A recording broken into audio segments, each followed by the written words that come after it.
Viewer discretion is advised. This is a scientific fact. Intergenerational trauma. You coconuts, you just came over here to get work. Bro, that's the kōrero that your old people had. Grief causes reckless behaviour. So if our brothers and our sisters are grieving out there, they're reckless. They don't say, oh, how was your Christmas? Don't ask me that dumb shit question. Yeah. They look at me and they say, hey, bro, I hope your Christmas was okay for you guys. Mandate. Welcome to Mandate, where we navigate fresh perspectives and nothing is off the table. Tonight's guest is an amazing man who's a comedian, singer, and also has several TV shows. Also an MC extraordinaire, but also the man is an avid advocate in terms of parenting. And so, please welcome to Mandate, the infamous and the man himself, no mai haere mai, Pio Terei. That was like just unbelievable nearly. Kia ora bro, kia ora koutou, ngā mihi kia koutou, ngā whānau Pacifica. Just awesome to be here, man, and congratulations on having this vehicle to talk about stuff that's important. So Awesome. Good to be here. Kia ora, Pio. And same thing, likewise. We're real fortunate and real blessed to have you here tonight. But just to mention, this is the very first time in 2023 at the table, our first wahine. And so we're going to introduce this lovely lady. Her name is Caroline Wilson. And so, yeah, let's Kia ora, Caroline. Caroline. Yeah, kia ora. Kia ora. Is she your daughter? Oh, no, she's my girlfriend. One of his many girlfriends. You're getting me in trouble, please. Yeah. Oh, but we'll just get straight into it, Pio, because we had obviously before the lights went on and before the cameras were on, we had some real good kōrero in terms of mental wellness and mental well-being as well. Also around whānau and all that. Obviously, with all the TV shows and the comedy you've done, and even advocacy in terms of parenting. And two things, so I want to ask two things. Which one out of those two, or which one out of all those things you've accomplished have been the most satisfying, and why? Oh, man, let's start with the hard stuff. I think quite often what we do, whether we're in television or we're in sport or whatever, that's what we do. But it's who we are is what I celebrate. And who we are is, I'm a Māori dad, I'm a Māori husband. I'm very proud of that.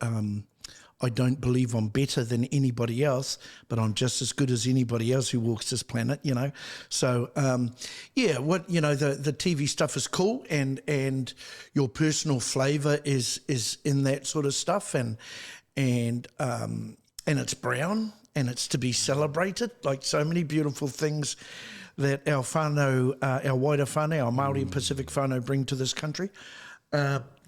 But for me, the real riches are really in relationships and stuff like that. I know that sounds really cliched, but the lights can turn off, but you got to keep those relationship lights on, bro? And sometimes that's not easy to do. Yeah, no, for sure. Are those just relationships in general, or? Well, whānau, building whānau. But for me, whānau's not just about bloodlines, it's about relationships. Like in my whānau, he Māori aho, but in my whānau there's Samoan, Tongan. Those Tongans, man. Every time there's a game on, you can't even talk to them. But they're my whānau. Yeah. There's my Pākehā whānau, there's my Asian whānau. They normally come around on a Sunday because they can cook. And all sorts of, just the variety of people in our lives is whānau. So those relationships are strong because they keep you safe. Yeah.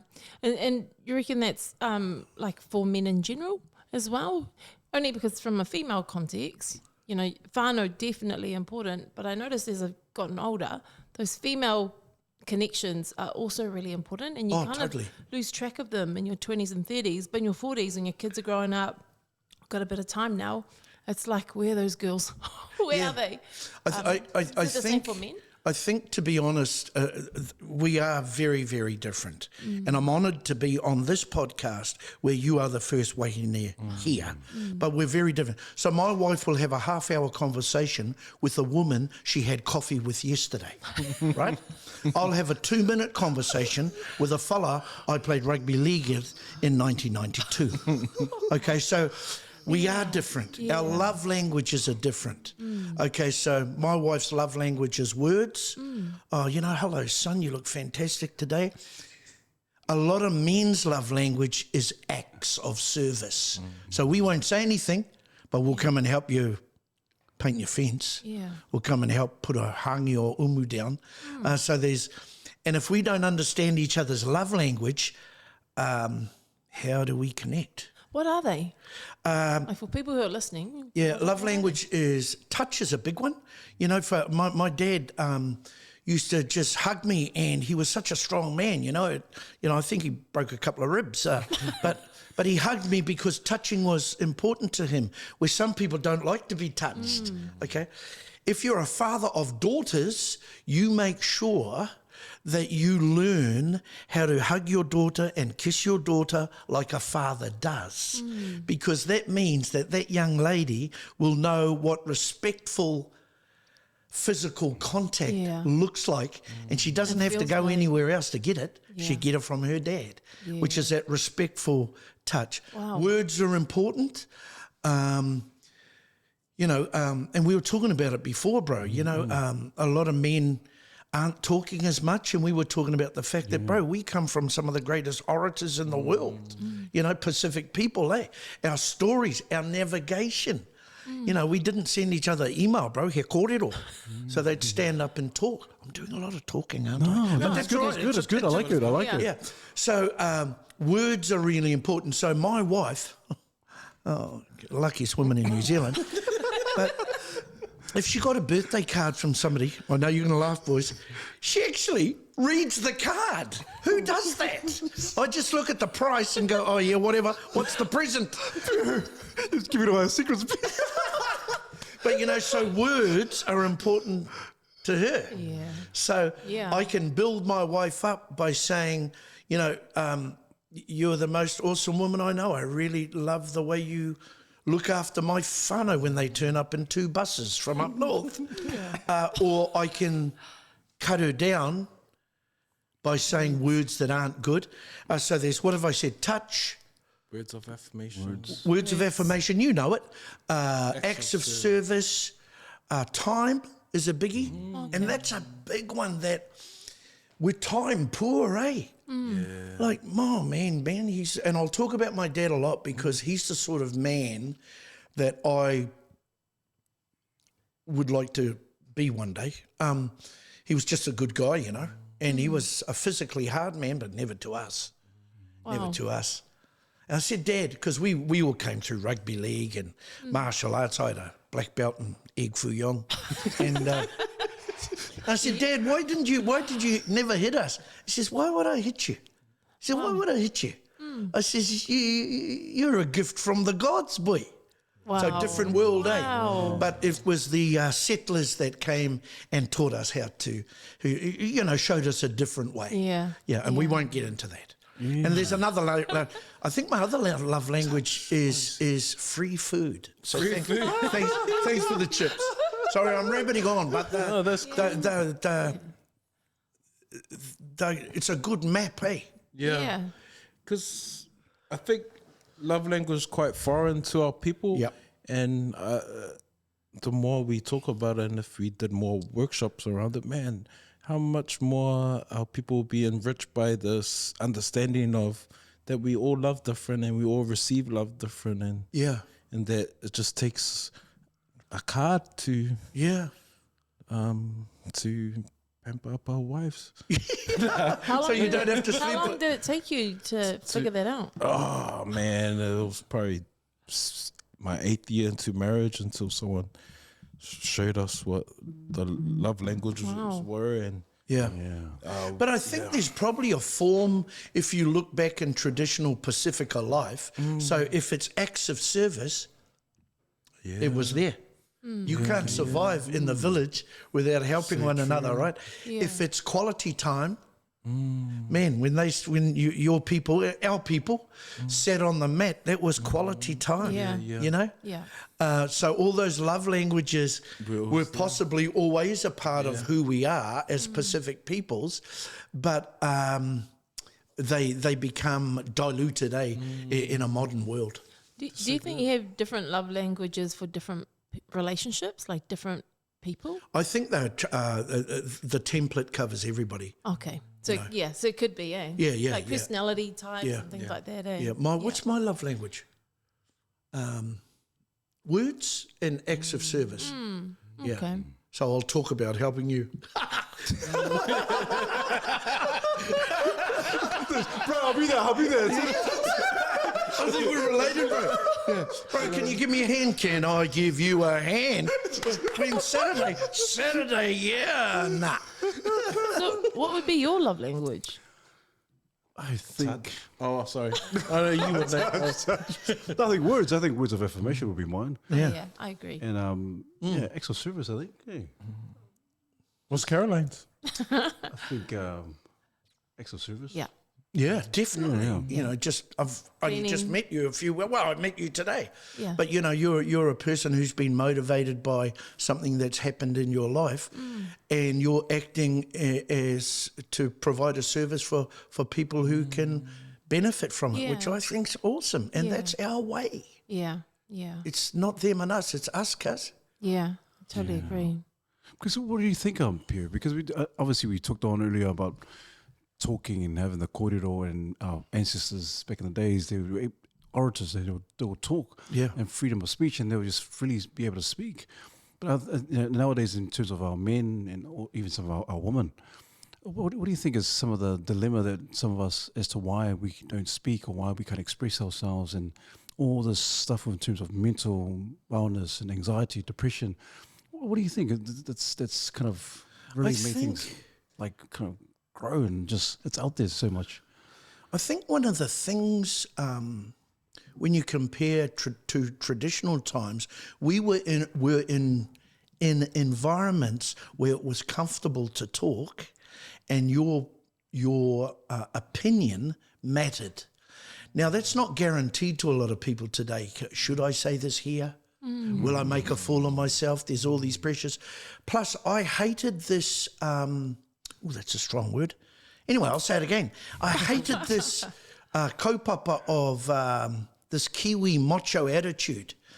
Mate, have another teaspoon of cement and harden up. Don't you tell me to do that. You know, I've got a lot of my cousins who belong to clubs like the Mob, the Black Power, hard men, and they would do things differently. A lot of those guys who are in their 60s and 70s now, you know, they'd rather be.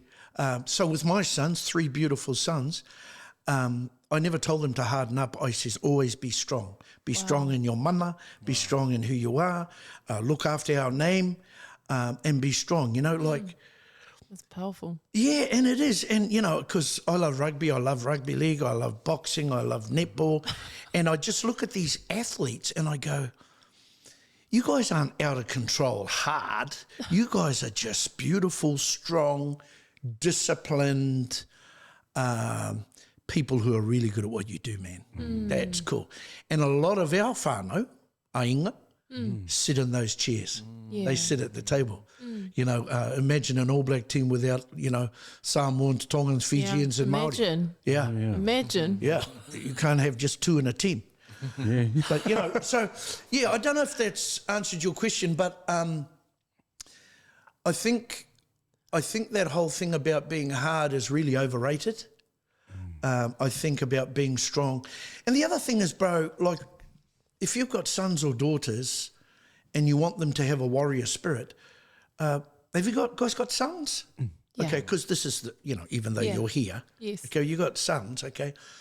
What's wrong with your son being a warrior of poetry, or a warrior of education, or a warrior of the cello, where he gets to sit in a symphony orchestra with all these spunky chicks around him playing his cello cuts, you know? So we can we can take that warrior whakaaro and mentality and put it in warrior of church, you know, warrior of, or a warrior or a UFC star, whatever, I don't care. But don't just leave it there in the power of the fist or the right arm, eh? That's not my gig.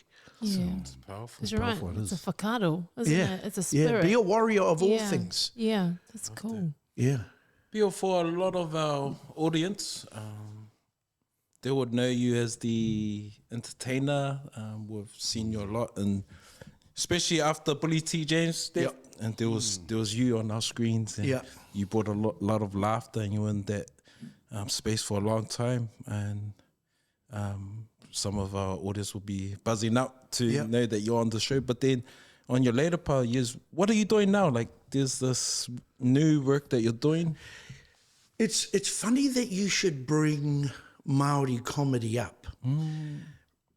If there was a fan club for Billy T, I would be the chairman. I love that guy. But there's also a price you pay for doing the Māori jokes. Yeah. Okay? Because what happens, you end up being a dancing monkey for Pākehā. Okay? So what you do is you sell your culture. Where did I give my bag? I pinched it. So you got all these people who don't know us or who have listened to the media and go, oh, well, they're all thieves anyway. So what you do is you are pushing Māori stereotypes. Because you got to remember that a Pacifica relationship with Middle New Zealand is different to a Māori relationship with Middle New Zealand, because they still think that we're sucking the gravy train because of the treaty. Okay? Don't have that with Pacific people. Okay? You say Pacific, you think, oh, Michael Jones, you know, Tuiga Mala, all those beautiful men. I think they're Māori anyway, but I will claim them anyway. But so I walked a very, very fine line in between being entertaining and not selling my soul to make the masses laugh. And now who's doing that comedy? Nobody. Yeah. So it's an interesting kaupapa. So do we still laugh? Of course. But there's in-house humour. Okay, I've only just met you guys, right? We're connected through whakapapa, through the Pacific, okay? We can say things to each other, and we've only met each other for half an hour, that I wouldn't broadcast. And they're not rude or anything, but we just know, bro, because it's in-house, okay? But once you take your in-house humour out-house, that kōrero is landing on ears that don't know what we know.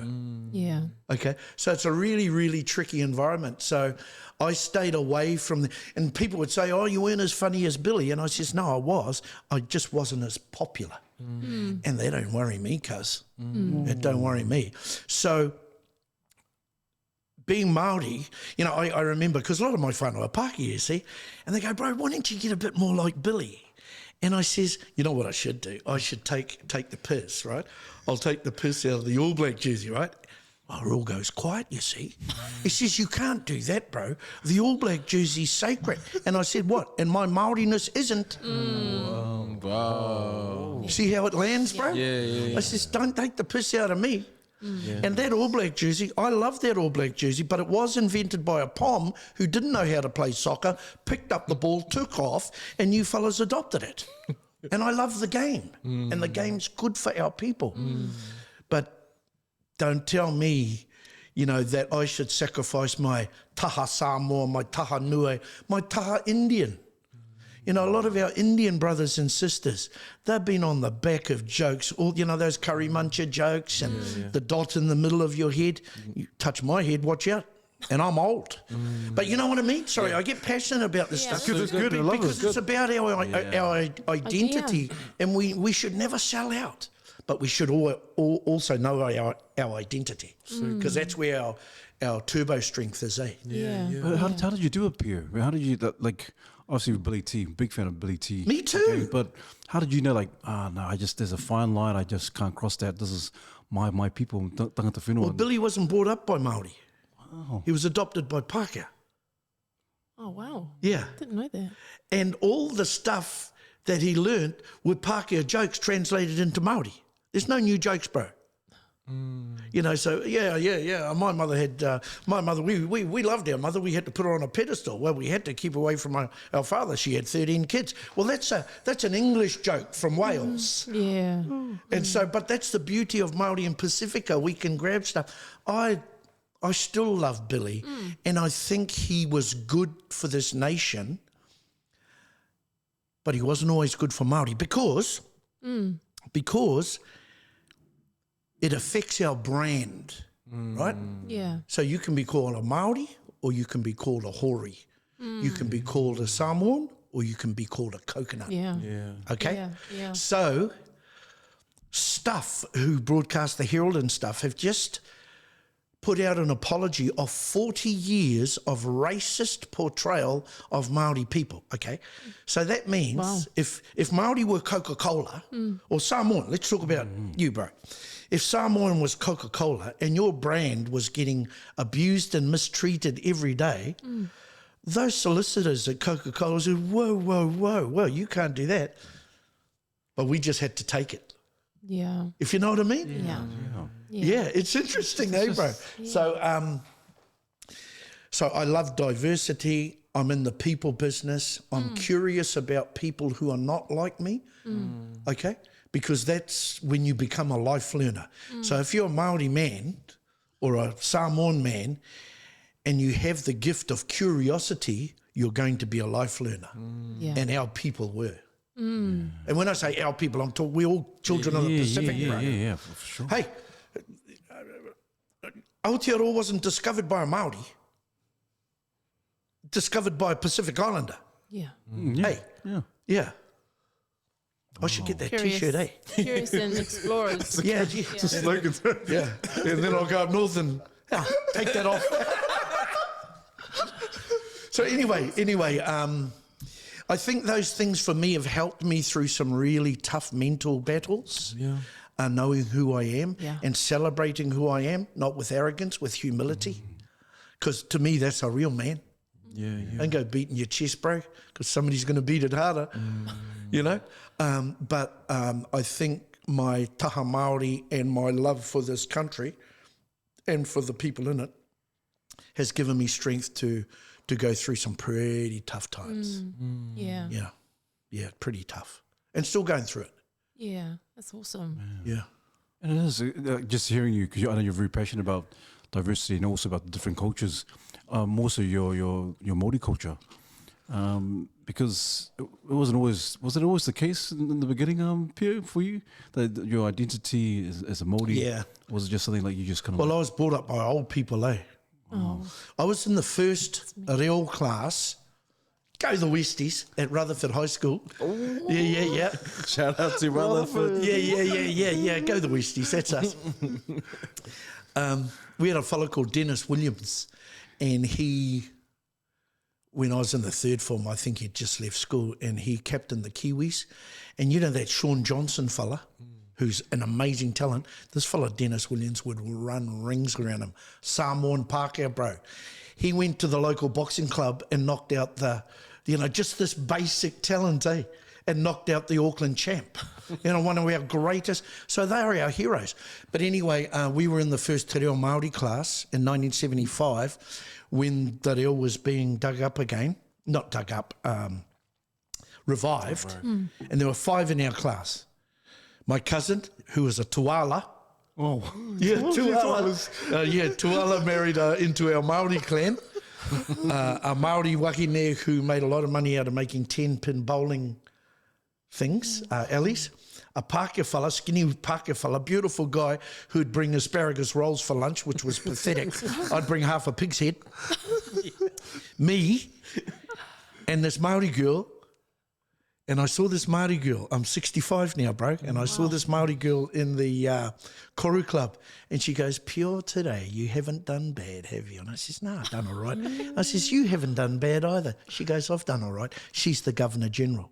Oh, my gosh. Wow. That's cool. From humble beginnings. So good. Yeah, Cindy Kiro. Wow. What's my point? I have no idea. Culture. Identity.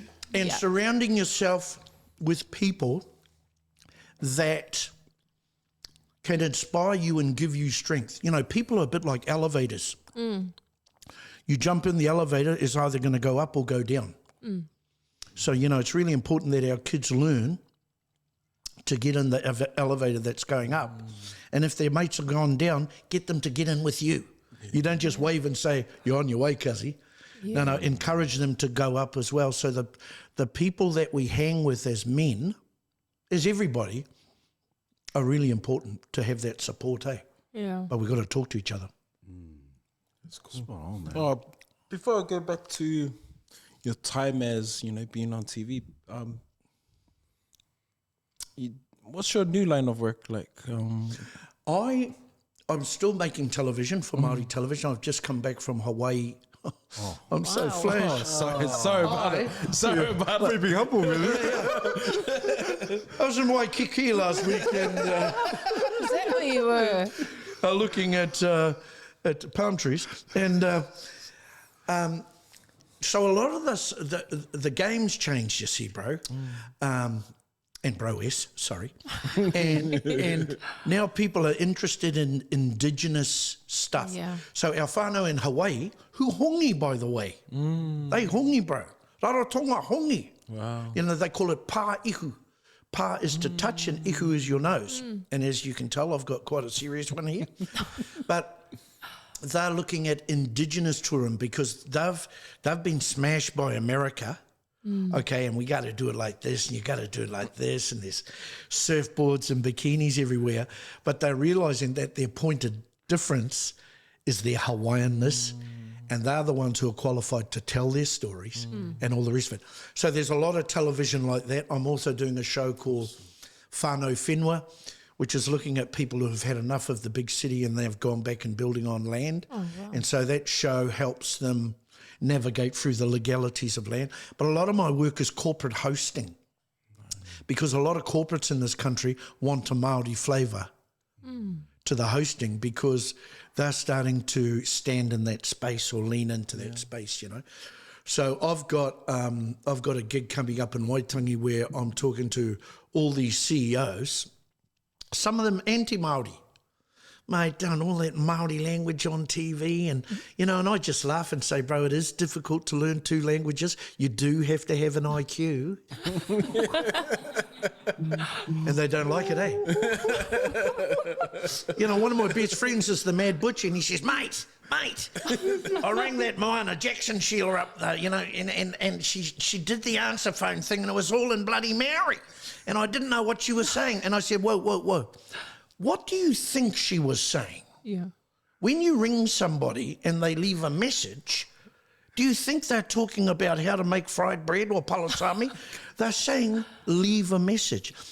So for the bro, who's done so much for a brown world, he's still got that seed of white privilege and superiority. Yeah.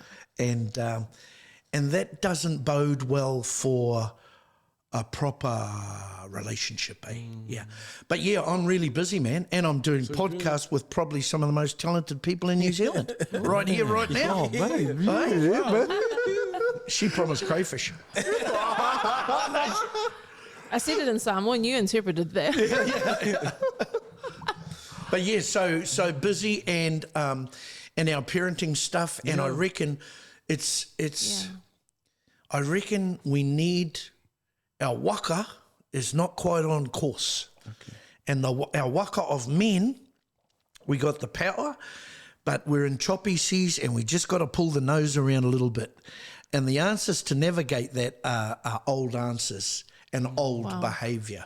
Like shut up and listen. You know, here's a man talking too much, but, you know, I get paid by the word, eh, bro? But, you know, it's really important that we retain a lot of those skills of our old people to navigate these modern times. The fashion's changed, bro, but the rules don't. Whakarongo, respect. Yeah. But what's the common theme, Pio, in terms of parenting? I know you've done the advocacy, but what's the common theme you kind of notice with our men and our fathers, or the younger fathers? Communication. The lack of the ability to communicate is a biggie, bro. Yeah. Is a biggie. And there's all sorts of reasons why that's evolved. Work, dads spending less time with their kids because, well, okay, I'll spend more time with my kids. Pio, you come and pay my mortgage. And it's just that whole machine that can suck us up. Yeah. You know, I was involved with Te Whānau Waipareira doing vaccines, and I was in Manurewa. And I looked at our whānau there in Manurewa, and I saw a house, and there was about 10 cars outside of it. And I thought, that's right. You need 10 people to pay the rent. So that means if Sefu comes home from rugby practice and got COVID, guess who else is going to get it? The whole house. You know, so those sorts of social things impact on how we are and how we think. Are you guys familiar with whare tapa whā? Yeah. See, that's an ancient whakaro that's really valuable for all of us, eh? So good. Yeah, and I think men have to find, because I don't care whether you know, I'd like you to like me, but if I leave here and you go, he's a bit of a plonker, no wonder he's from West Auckland, but I don't care. I'm here to share whakaro as we do with Pacific peoples. So if somebody can pick up a little jewel, you know, ko āhua pai te haere, which means their journey is a little bit better, eh? So that's mean. Yeah, but communication's a biggie. We got a phone, right? Te aratu. My father said to me, boy, and we're waiting for a call. Well, nobody knew we had a phone. Sat there for ages. And he says, when you pick the phone up, you say, kia ora, Pio here. How can I help you? I says, Dad, I'm not going to say that. He says, yes, you are. I says, why? He says, because you're the receptionist for our whānau.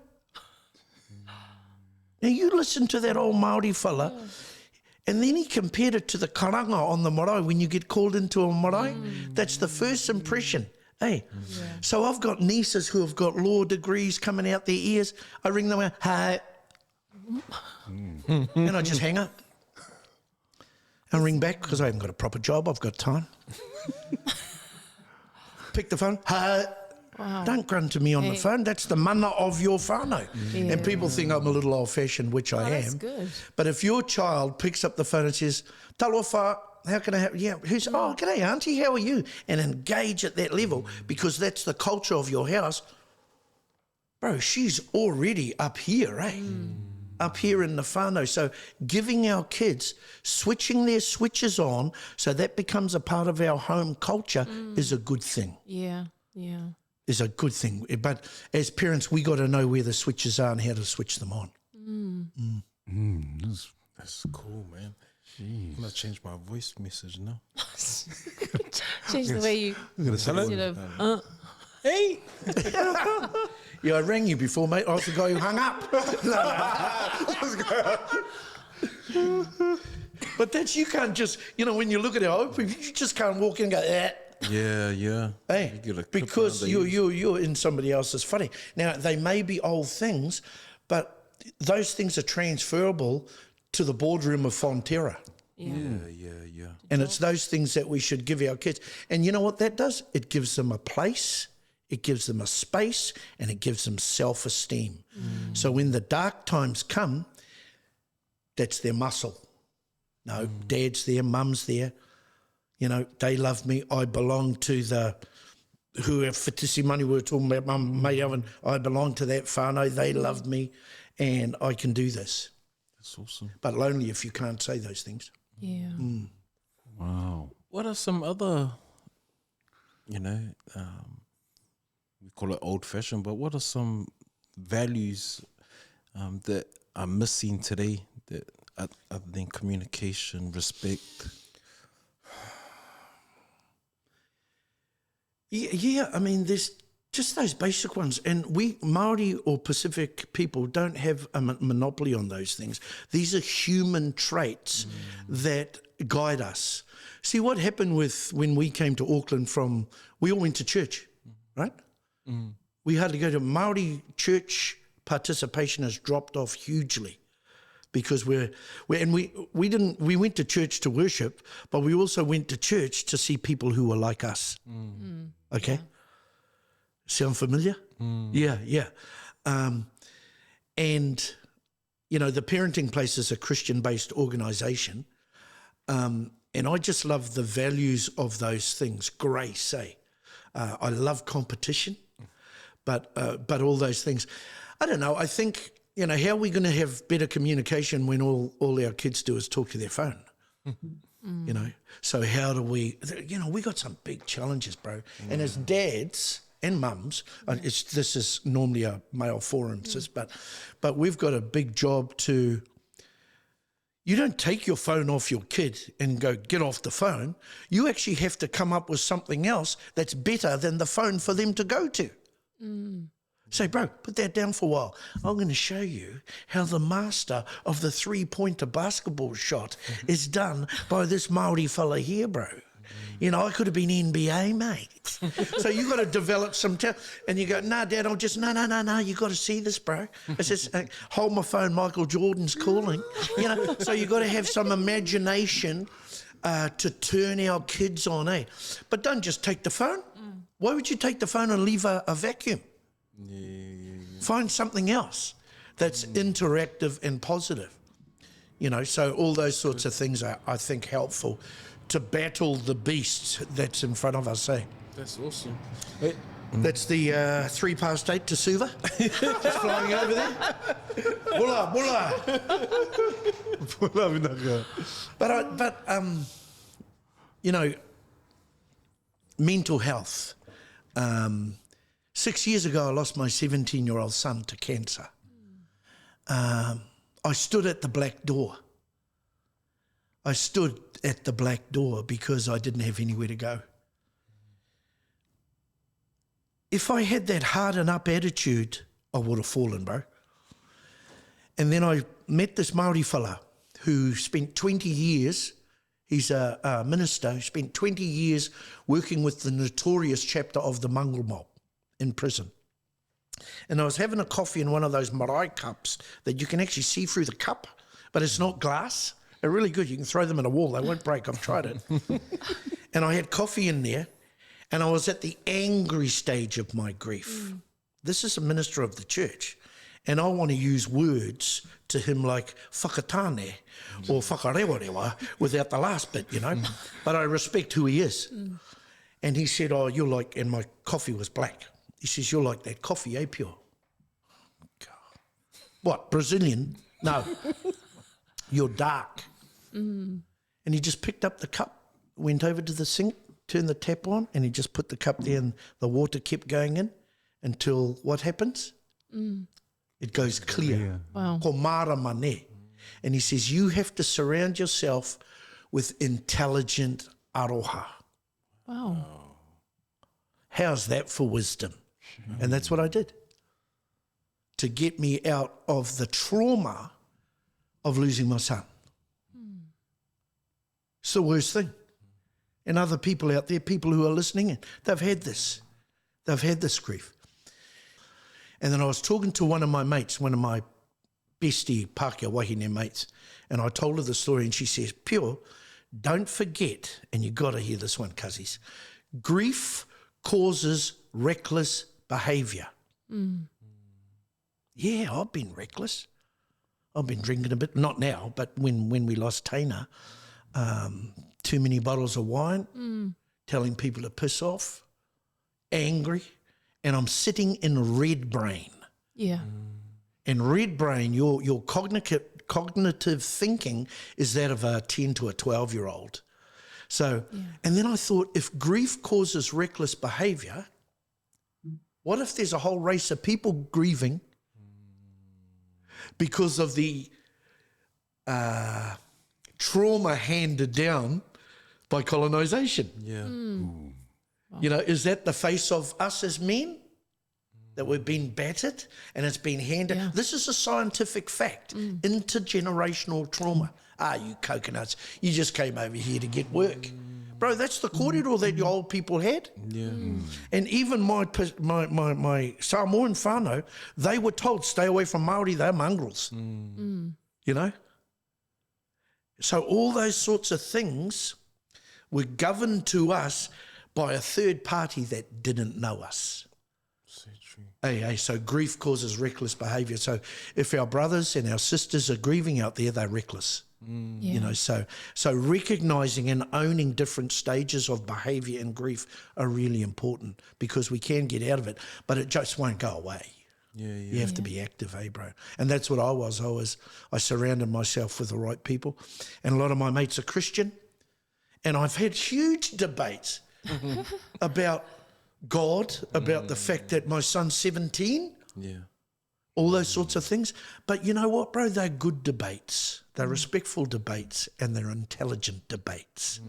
You know, so I'm very lucky to have those people around me, or else I wouldn't be here. So if you're talking about mental health, I was right at the door. Yeah. Yeah. That's powerful. Yeah. That is. Yeah. There's a lot of wisdom there, Pio. Yeah, it's because I'm old. Just stop going on with my gold card. Stop going on about my... See, you're meant to say, Pure, you look so well for 65. Wisdom for a young man. You're No, wisdom for a bro, young it's man. too late. The damage is done. But if we're in grief mode, the toughest thing is to navigate out of it. But if we're not going to find some skills or talk or listen to people, it ain't a good outcome, eh? Yeah. Well, our people, our Pacific people, navigated to here, from the Pacific, to come to a better place and a solution. So in mental health, we have to navigate to go to a better place and a solution. I just made that up. I'm amazing. God, well, self-promotion. But it's a big cope-up, our mental health. It's a massive one. It's a massive one. And so when you talk about intelligent aroha, I think that's such a profound advice from a minister. Yeah. Hey, padre. Yeah. To give someone who's in that space. But what is that? For someone who's listening and might be in that space right now, I mean, we've just come through floods, we've just come through cyclones, and, you know, your story is significant because you talk about that red brain, and then it's about, you know, for people who may have been, and I've seen posts of people who've been distraught, you know, have lost things, sitting in grief, and as we know, some people have lost their own whānau to what's just happened recently. Yes, with the floods and with everything. The floods. So, like, what is intelligent aroha for someone who's in that red brain space right now? Like, how do they navigate it so that they buffer that reckless behaviour? Yeah. It's intelligent and empathy. Yeah. So if you're a Māori fella and you've got, and I need to be really careful here because I know my grief, but grief is different.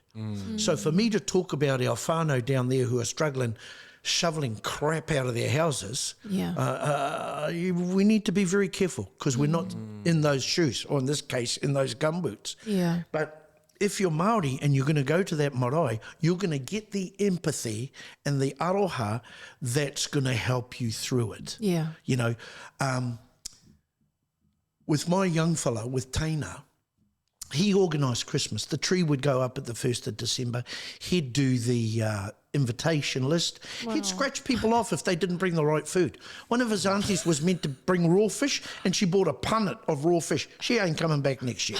I said, fair enough, son, make a stand. Okay, so Christmas time, we just haven't had a Christmas anymore. Yeah. Okay, so when I go to the parenting place and I go to work, they don't say, oh, how was your Christmas? Don't ask me that dumb shit question. Yeah. They look at me and say, hey, bro, I hope your Christmas was okay for you guys. Yeah. That's intelligent aroha. Yeah. Wow. Hey. Yeah. You know? Yeah. We don't celebrate birthdays. We're starting to come right because the depth of your grief is governed by the height of your love, Ne? Yeah. And the height for the love for my children and my whānau is very high. Yeah. So I'm going to go down, rock bottom. So these people would go, oh, it's,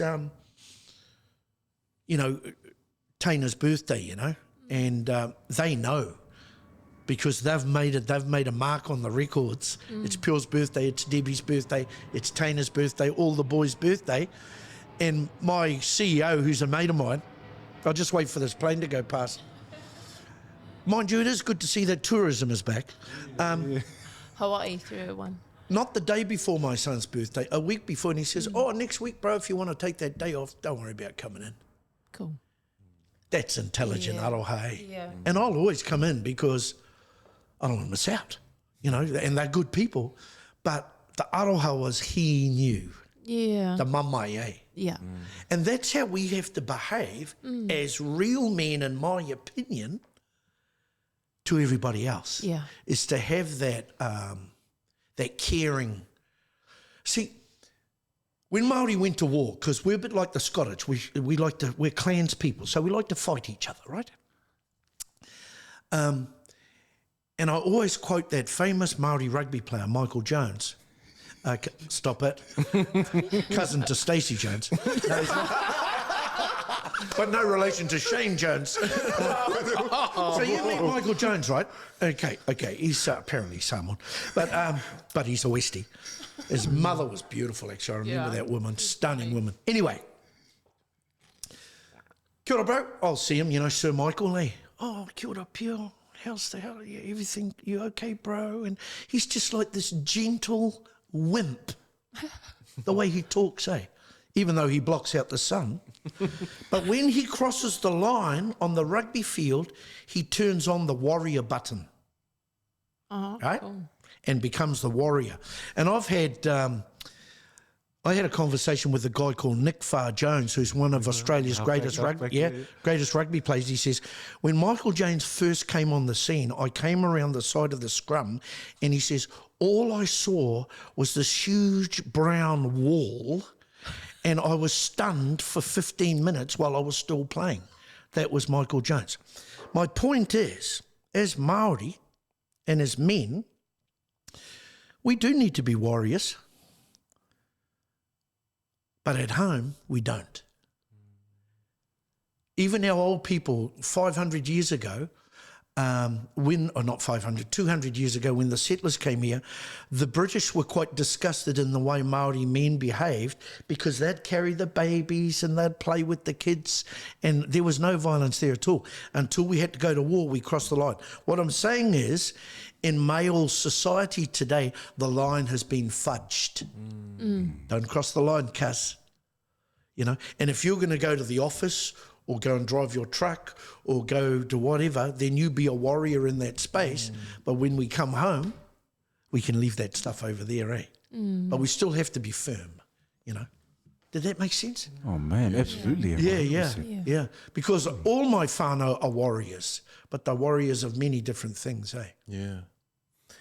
Man, I really like that, the term intelligent aroha and the way you've explained it. But, you know, if there's intelligent aroha, there must be dumb aroha. Yeah. People mean well, but... and it's not to be ignored, because you got to think, where's that not so intelligent aroha coming from? It still comes from aroha. Oh, you'll be right, bro.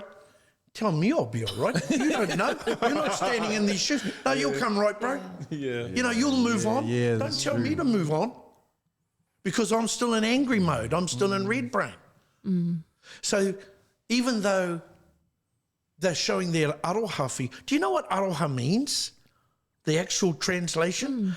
Aro is to pursue, and ha is the breath of life. It doesn't mean love. It means pursuing it's bigger than just life. Yeah.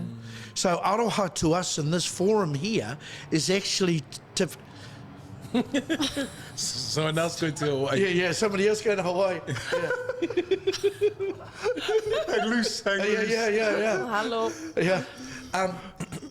So our aroha as men maybe should be pursuing the breath of life. And the breath of life is sort of being good, eh? Being cheeky. I encourage my kids to be cheeky at the dinner table. Because if your kids are cheeky, that means they've got a good brain. But they know where the disrespect line is, and they can't cross the line. So all those things are really important. I love the way you put that, dumb aroha. It's still aroha, bro. Yeah. But if you're just continually surrounded by that sort of aroha, it's going to hinder your progress to get better, eh? And it keeps feeding that reckless behaviour if you're in that grief mode, eh? Yeah. Yeah. I had a mate of mine, Fijian fella. When we lost my boy, he came to the funeral, came up north, and he came back and he says, bro, I'm the guy. I says, what do you mean you're the guy? He says, I'm the guy you can swear at. I'm the guy you can punch. I'm the guy you can yell at, spit at. I'm always here for you, brother. Whew. I'm crying now. That's Aroha, bro. Because he knows I've got a journey, and if I need somewhere to... That's a man. Yeah. To me, that's a man. Yeah. Yeah. Powerful. Man, that is, it kind of reminds you of the kind of you lay down your life for someone in the Bible, that verse. But you just hearing your story and the journey thus far of where you come from in terms of Tēnā. Yeah.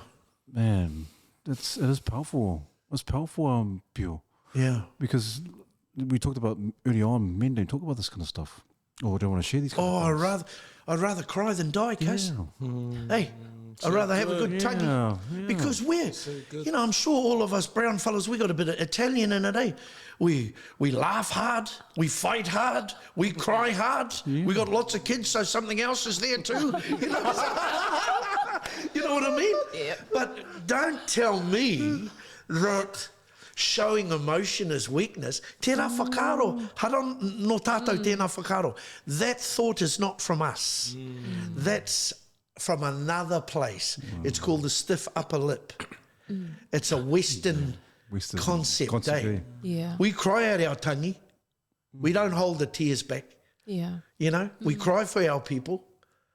You know, those my Tongan cousins, they go crazy, even if they lose. But that's passion for them being Tongan. Do they think they're better than me as a Māori? No, but they're proud of their Tonganness, you know. And that's when we get jealous. I'm sure I got Tongan whakapapa. I'm going to give me a flag.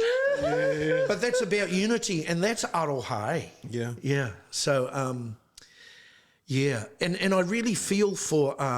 I was talking to a friend of mine who's involved in forestry. And a lot of those guys down there are sort of getting the rough end of the stick, excuse the pun, because of the slash that's going down through the forest. So a lot of those guys are being perceived as the baddies, and they're a lot of our whānau too. They're driving trucks and all that. They're losing jobs. And so they're suffering. Okay, they don't want to be the bad guys. No. And maybe there are some mistakes being made. That's not what we're here to talk about. We're talking about the welfare of good people who are doing good work to bring up their whānau, to build a rangatira. Yeah. That's what being a father is. Yeah. Wow. You know, and those guys and the impact on their wahine, the danger of those guys going into that red brain sort of space is a real issue.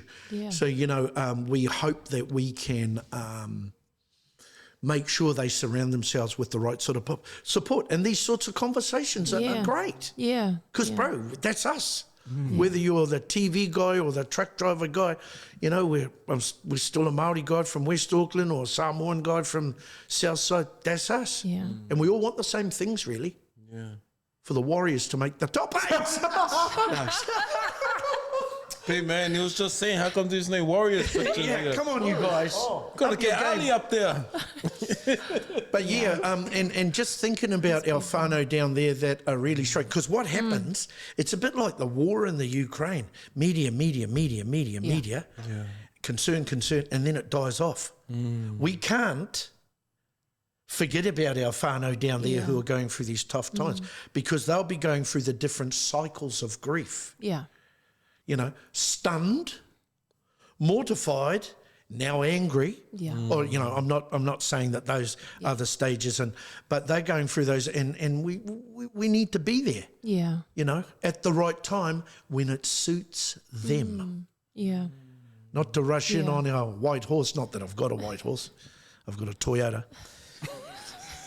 Should get a horse called Toyota, eh? And but go in and we're going to do this, we're going to do that. No, just give them some space and ask them what they need instead of assuming, eh? Yeah, yeah. You know, I think that's important. Yeah, and I love your kōrero tonight because as people who may have whānau in Tairāwhiti, in Tamaki Makaurau, in Auckland.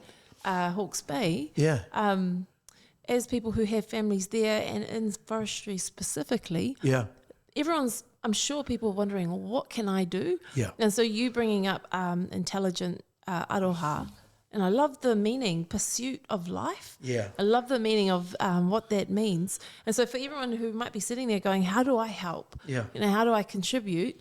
And what I'm hearing from you is we've got to understand the space that they're in. We've Yeah. got to understand potentially the process that they're going to be moving through. Yeah. And so rather than sort of... That's intelligent Aroha It right there, is, lady. yeah. You should have her on more, guys. No, but it is, eh? Yeah, yeah. To understand what they're going through. Yeah, understand what they're going through.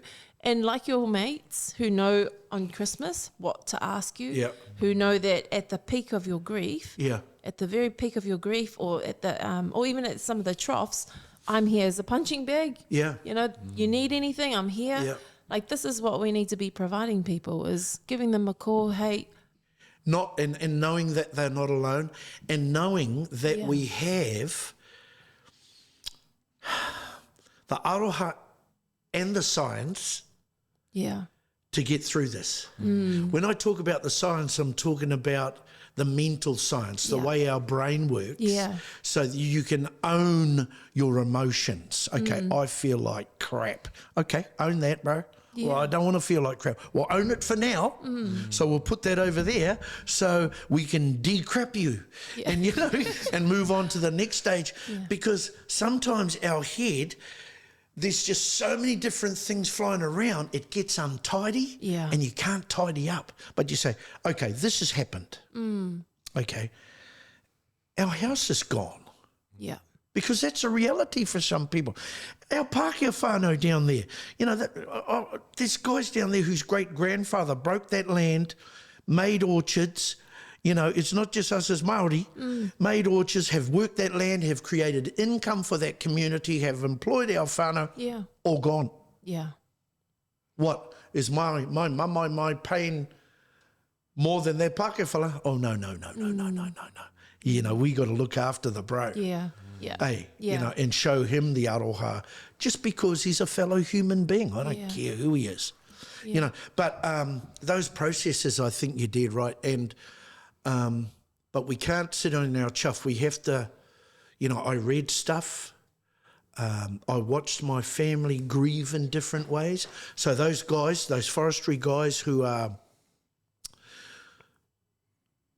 are maybe not talking as much to their wahine, or the children sense the despair Yeah. of yeah. grief, well, it's affecting everybody, eh? Now, I'm not saying you have the skills to fix it, but be aware of it. Yeah. It's a bit like, did I tell you I was in Hawaii? So when I'm on an aeroplane, if it starts to get really bumpy, I'm looking at the air hostess, Yeah. right? If she's fine, I'm fine. If your whānau goes through bumpy, your kids are looking at dad and mum. And if you're panicking, they're panicking. Yeah. It's a tough gig. Yeah. They're the air hostesses of your Yeah, whānau. that's right. So, if your dad is saying, look, bub, we're going to go and have to live with mum's mother. How did you know? But if you've got the communication skills because your father taught you how to answer the phone correctly, and you go and says, we're going to go and live with Nan, Yeah. Nanny Walters, and she'll make all those blinking scones. I'm sick of her scones, but mum and dad, we're going to work this out, and you're not going to go to school for a week or so, but grab your stuff, and if there's anything that you feeling, obviously there'll be stuff that you want to ask mum and dad about, you ask us anytime, buddy. We love you, we've got each other. Get in the car, we're out of here, cuz. Yeah. Yeah. It's all Well, about. what does that do to a kid's emotional tank? Your dad is suddenly Superman. Yeah. Yeah. Hey, Yeah. So and we all have those skills. And the other thing, we can find our own language to uplift our whānau. So my father, his first language was Te Reo Māori, right? So he wouldn't look at me and go, well, son, well, Pio, you're a fine young man, and I believe that you will flourish and grow into bro, that's Mills and Boone. But my old man would say, boy, you're blinking awesome. Go to school, eat your sandwiches. My father never told me he loved me, Yeah. and I never doubted it. Wow. You don't have to tell your kids you love them. Just act like it. Yeah. Hey, just always be there for them. Yeah. You don't have to tell them. Yeah. Hey, kōrero noiho, it's just words. They're important. If it's his love language, tell him. So Makes a difference. in times of grief, those are the things you got to pull out of your kete of knowledge. And if they're not in your kete of knowledge, put them in there. I've got a question around that. She goes on a bit, doesn't she? I'm the one going, I'm having so much fun here, you guys. Because I remember this one lady who taught me about what aroha meant. She also, and I used to say things like, you got to add to your kete, you got to add to your kete. And she's like, hey, kare, like, your kete's already full. And I'm like, what do you mean? And she's like, stop adding to your kete. What are you adding in there? You've already got the stuff in there. Yeah. And then and she goes, That's what you need some to do. compliment. Yeah. And then she's like, what you need to do is you need to empty that, Right. you know, the Is dirt she talking that's in about there. using it? The what? The stuff, your knowledge, using it? Yeah. Yeah, using it. She's like, all of us have been given Yeah. a kete that's full of skills, full Yeah. of knowledge, full Yeah. of experiences. Yeah. It's already in there. Yeah. You've just got to be able to almost sift Yeah. all the stuff that has landed in there that doesn't Yeah. belong there. And use what's appropriate. Yeah. You know, you don't use a screwdriver to undo a nut. You use a spanner, cuz. Yeah. You know, I'm so basic, aren't I? But you know what I mean? Yeah. You know, those tools are there to utilise. I think that's really good advice. Yeah, and I think in that time when you're grieving, Yeah. in that time when we grieve, because an event has happened, it's not that, you know, they always say that your resources are being depleted. Yeah. You know, you're running low, when in fact is it that, or is it that it's just so much has just gone into that, then you're needing to unload it, you're needing to, what do you reckon? That's such a good question. I think it's like drowning, you know, and knowledge, well, people, knowledge, aroha, those are your life rafts, eh? Yeah, And they're there. yeah, You got to take hold of them. Now that's easier said than done, because when you're in despair, or you're in that really dark space, sit there and own it, because it's like swimming at piha. Grief is going to hit you like a big wave. yeah, man, they hurt. Yeah, and it'll take you out, Yeah, but it'll also bring you back in if you've got the skills. yeah, You know, and that doesn't last forever. So when you go into grief, you hunker down. You go, look after myself. And you tell your wife, you say, look, I'm really feeling it today. And Deb and I still do it today. How are you? Oh, bad taina day today. Oh, okay. Do you want to have tea? No, I'm just going to go and watch Netflix, you know. yeah, Watch Stacey Jones replay, make me feel good, or whatever. But tell your mates, tell your whānau around you how you are, so they can, what, are they mind readers? yeah. They're not magicians. And so, look, I'm not in a good space. I actually don't want to talk. I just want to be by myself, but I want you to be in the next room. Sweet as. Yeah, yeah, nice. And she needs to say that to you too. And when your kids hear you talking like that, that's the culture that's developing in your whānau, intelligent love Yeah, yeah, and that language, in that language. the language that your dad taught you to answer the Yeah, phone. This yeah. is the language you're teaching our kids when we're in that space. That's right. Beautiful. You know, I remember talking to some boys out at Tamaki College. I think they were fourth form. Is that year 10 or something? Year 10. So they were 6'5" Tongan boys with beards and beautiful young men. And it's all us and G and all this stuff. And I says, you know what, guys? You fellas are going to have to go for a job interview.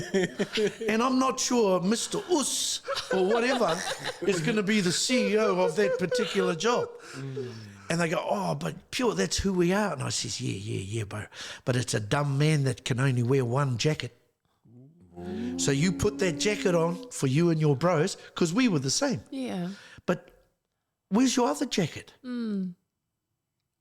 What do you mean? You got no other jacket?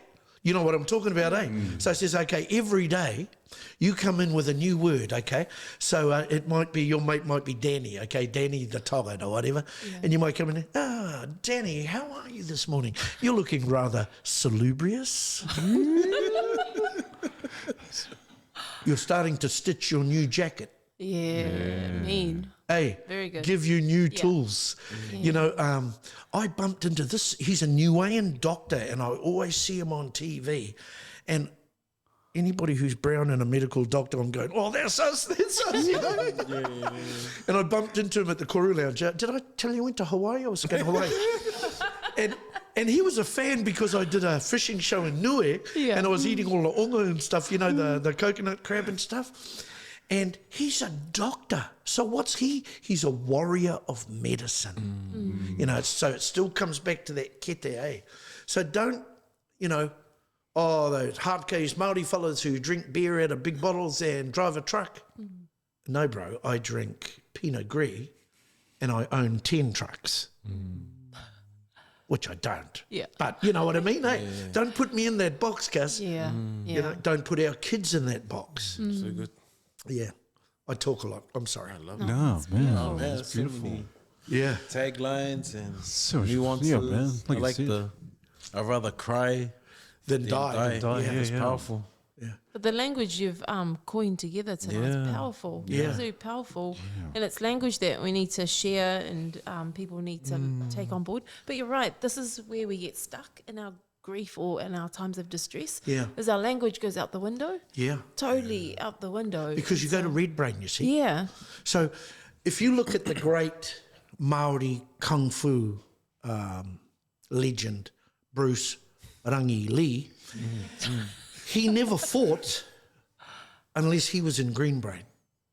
Because when you're in green brain, you're not trying to smash the tickle out of somebody. You're just watching and you're calm. And this guy might have the fastest left jab, but to him it just goes, because he's in green brain. So your capacity to think and see is heightened to another level. And the other great Māori rugby captain, Richie Tamate Kapua Makoa, he would go onto the field and he would stamp his feet on the paddock before kickoff. And he'd go into green brain because he knew he had to be in that space to make all those decisions. And I've seen him pull that All Black team that last 20 minutes in a test day. The man's amazing, you know. So us as parents, we can't parent, we can't support our brothers and sisters unless we are in green brain. Wow. We can't have discussions with our tamariki if we're in red brain. I was speaking at a prison, and it really pissed me off because when I walked in, I just thought, man, what a waste of talent and intelligence, eh? Yeah. These guys were hearty, bro. Māori, Pacifica, Asian. A lot of Asian bros in prison. Indian? No. Real? Thai, Chinese. Quite exciting. Not really.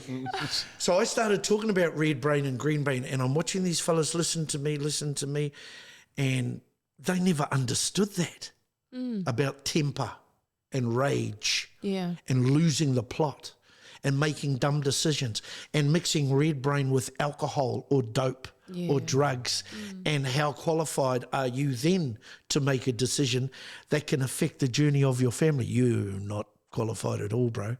Then this fella came up, and I'm quite intuitive.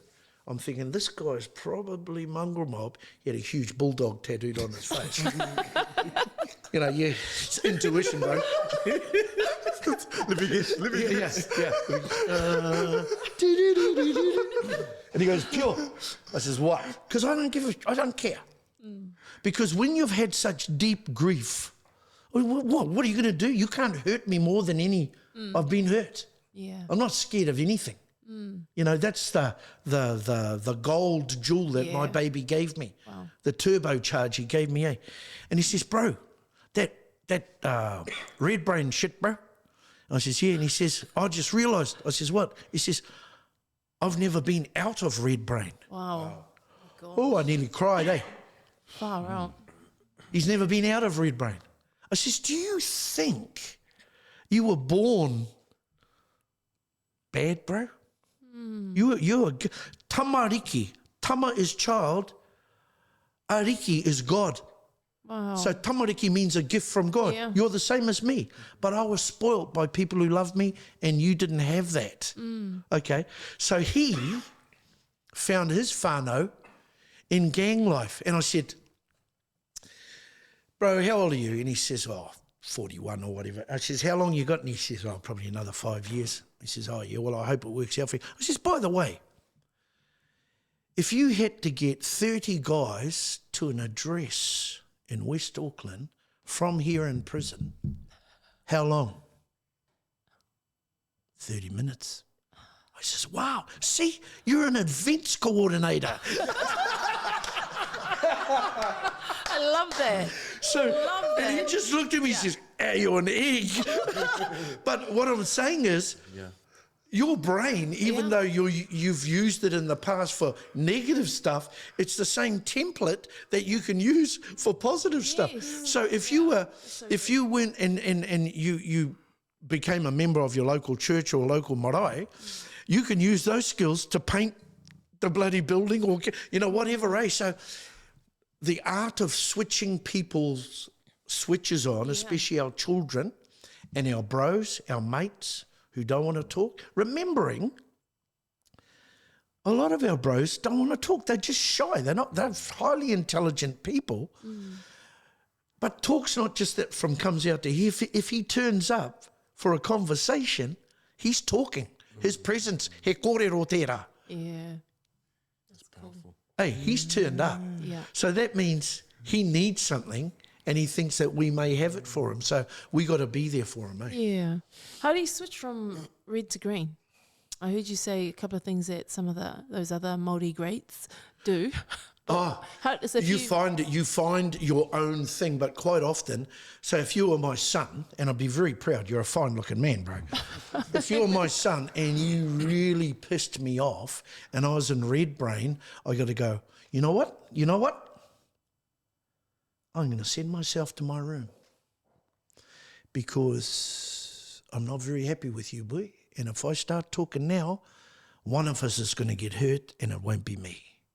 Oh. So I'm going to go in my room. How dare I unleash my rage on you, my boy?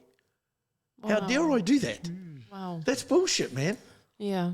I've had to apologise to my sons for my behaviour. Oh, bro, you can't apologise to your kids. That's weak. Nah, bro. Yeah. That's strength. Yeah. So what we're doing here tonight is we're sort of demystifying these manly myths. That's bullshit, man. Yeah. Like I can come home and I've had a bad day and whatever and, hey, sit down, man. What's wrong with you? You're born in a tent. Close the door. Go and play in the traffic. And then Deb goes, ooh, we had a bad day, have we? Yeah, but those, no. They deserved a growling, but they deserved 4, not a 12. Take a bit of time and go and talk to those boys before you go to bed and before they go to bed. So I have to go in there and the boys are sitting, hey, guys, had a tough day. Sorry. No, you didn't deserve that. You shouldn't have done that, but... And when you apologise to your kids, never say but afterwards because you lose the whole credibility of your kōrero. Yeah. Look, I'm sorry what I did to you, but, you shouldn't have. Shut up, man. Just let the apology sit, eh? Yeah. And these are all the skills that our old people had. And people say, in a Māori world, Pio, what do you think is your advice to our Māori people? Be more Māori. Because you're a listener. Yeah. You love your wife. That's Māori behaviour. Giving somebody the bash is not Māori behaviour. If we're in the ring, oh yeah, kei te pai. Yeah. If on the football field, oh yeah, kei te pai. But we don't bring that stuff back into our home. And if we're in a place of deep grief, we really need to look after those situations because the damage can be. Yeah. Yeah. Man, you fellas are serious? That's beautiful. Man, this is gold nuggets. Is like, I wish we had this kōrero 5 years ago. Would have saved a lot of red brain Yeah. Poor But, Chris. even, but your question was, how do you That's get... why they left home. No, I was kidding. Take the time to... the best time to sort out a problem, it's when it's less of a problem. So if you've played up, Yeah, bro, that's true. and I'm going, you bloody little shit, I'll kick your bloody nono, all the rest of it, that's a problem there, right? Yeah. If I pull back, tomorrow when we're having a cup of tea, it's less of a problem. Now, with my sons, I never spoke to them in a, like, say Dalton made Deb cry, right? I'd leave it till the next morning, and I'd never eyeball him, never eyeball a boy, because that's not conversation, that's confrontation. Wow. So when I'm driving the car and he's looking down the road as well, I say, hey, bro, yeah. Hey, what happened with you and mum? Oh, she was being stupid. Well, I don't think she was, bro. She was actually pretty tired and you made her cry. Oh, whatever. No, not whatever, bro. I spent thousands of dollars tracking that woman down. Nightclubs, dinners out. She's my girl, bro. And I don't want you to make her cry. Oh, Dad, what if... No, just listen, bro. Can you please sort this out when you get home from school, or else you and I eating baked beans for a month? He got the message. Now, if I said the same thing and I looked you in the eyes and said, hey, what's the story with you and mum? What's going to happen to him? The hairs on the back of his neck are going to stand up. Yeah, red brain. Red brain. Yeah. You're promoting red brain. Yeah. Wow. Okay, what's the thing? Maybe 150 years ago, when the dad and the boy are out fishing, they're doing something together. If they're working the taro fields, they're doing something together. And they were cunning enough to have those conversations that didn't promote red brain. This spare the rod, spoil the child, that's from England, guys. It's not from Apia. It's not from Hokianga. Yeah. It's not from Apollo. It's from England. Yeah. That sounded a bit harsh, didn't it? Yeah. Gotta call it for what it is. Well, no, these are just my opinions. But it's funny though, because when, your parents, when your parents are parents, they do, they do the whole red brain thing. But then when they turn into grandparents, man, they're totally different. Yeah. They're like, hey, you don't need, you talk to them. Leave them, leave them. No, Yeah. no, save it for tomorrow. Now's not the time. And I'm like, oh, but you never did that when you were... Yeah, but the other thing, and I say this with huge respect, because I think religion in a Māori culture has saved us a lot, but it's also done some damage. Not Te Atua, not God. Yeah. It's the conduit between God and the people. Yes. Some of those practices of the old nuns and stuff like that. No. No good. And the systems that it's The in. systems, that's the human thing. Yeah. The God stuff, and spirituality, that's set there. Yeah. Okay. But sometimes when it comes down, I think they made a movie about it, it can get lost in translation. Wow. And the thing is to be fierce to your children. I've never supported it. Yeah. Yeah. Yeah. Aroha's still the best. Yeah. That's our Intelligent aroha. intelligent aroha. Love that. Man, oh well. Pio, We need a part two. yeah, we need a part two. I know we're running out of time. I know you're a busy man as well. I know. What you No, I'm just tired because I'm old. We need to get you back to Debs. Can you drop me off? Well, your white horse. Yeah, take me down to RSA first, then wait for me in the car park. But Your butt's closed. Yeah, no. Well, but just before we go to close, Pio, just is there any last words you want to say, or anything that quite encouraging for our men or even our tamariki out there, or rangatahi? I may have already said it, bro, but communication and curiosity are really beautiful things. Like my boy Tano, who's always in my heart. He came home from school one day. I'll finish with a story. He came home from school one day and he was carrying the milk. He says, oh, good on you, bro. You got the milk? Obviously, Dad. Thank you. And he says, oh, by the way, Dad, there's a new fellow at the dairy. I says, is there? He says, I bet I know what nationality he is. And she says, go on then, Dad. I says, he's an Indian. He is. I says, yeah. Next time you go down there, don't say hello to that fella. What? He's really nice, Dad. Don't you say hello to him. Why? I says, when you go in there, you say namaste. You honour his whakapapa. Wow. So about a week later, and I'd forgotten, I was trying to find change and I couldn't remember what Deb wanted from the dairy, and my young fella walked in. He was about 7, and this Indian fella's doing his bookwork and stuff, and he walks in and Tony goes, namaste. And this fella looked up and he says, kia ora, bro. Their relationship was something to behold, because we taught one of our children to cross a cultural line with aroha and curiosity. You know what that makes our kids, bro? That makes them life learners. Yeah. One of the most dangerous things we can do as men in this country is stay in our comfort zone and not explore, because we've got good brains, bro, and that's what we should do. So, to all our whānau listening out there, to me rabbiting on, let Aroha be your compass, eh? If you're in doubt and you don't know where to go, there's your compass. Oh, man. Oh, man, beautiful. Just want to thank you once again, Pio, for your time. Man, just pearls of wisdom and also just gold nuggets.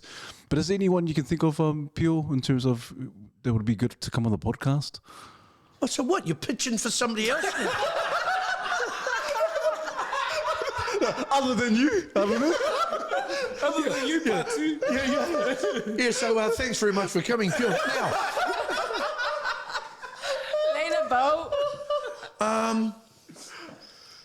yeah, there's a guy, I don't know if he gets down to Auckland much, a guy called Phil Paikia.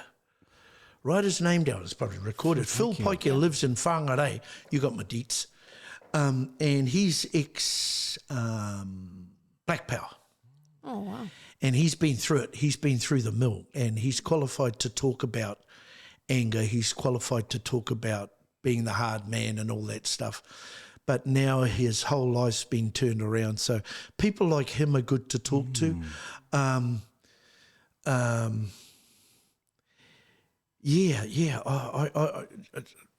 get back to you, bro. I mean, talk to people who have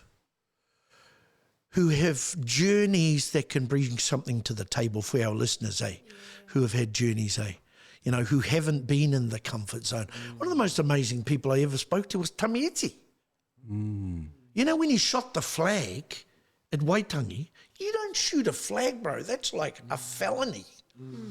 And he had his bum hanging out, because that's how the old people, in those days, it was hot then. And I says, bro, that was quite a symbolic gesture. And he talks a bit like Mike Tyson. Yeah, Pio, I shot that flag. But when I went to buy the flag, they were actually sold out. So that flag was actually from Australia.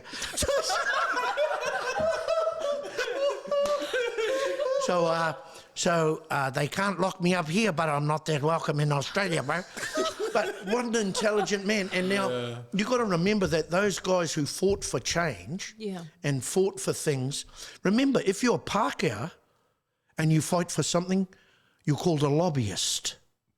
If you're Māori or Pacifica, you're called a protester. Yeah. It's all about the labels. Yeah. That's the longest outro. I'm sorry, bro. That's powerful. Yeah. What happened? Oh, this is on behalf of the Mandate team, Pio. Because we always give the guests a bit of a caricature or a cartoon of themselves, and so this is for you. Where did you get that? That's fantastic. Where did you get it from? Yeah, we just. I sketch. I do little sketches. Fantastic. Yeah. What a fine-looking guy. I really appreciate that, bro. I'm going to. I don't know what to do. You notice I'm growing a mullet, eh? So we're going to have to add some hair. Hey, look. Look, I just, these sorts of kaupapa, we don't know who's listening. Yeah. Okay? But that's all right. Yeah. You know, and our message to those people who are listening, we're all navigating stuff, and we all want the same stuff to be accepted, to be ourselves. Yeah. You know, to be a Samoan in this world, to be a Maori in this world, to be an Indian in this world. So, you know, I just want to wish all our extended bouquet of different race whānau all the best, bro. And thank you so much for having me. Kia ora. Thank you, Pio. So yeah, that's us. And please don't forget to like, subscribe, and comment. Look forward to your comments, or after our comments. And as usual, Refine, unlock, take charge. Band-Aid.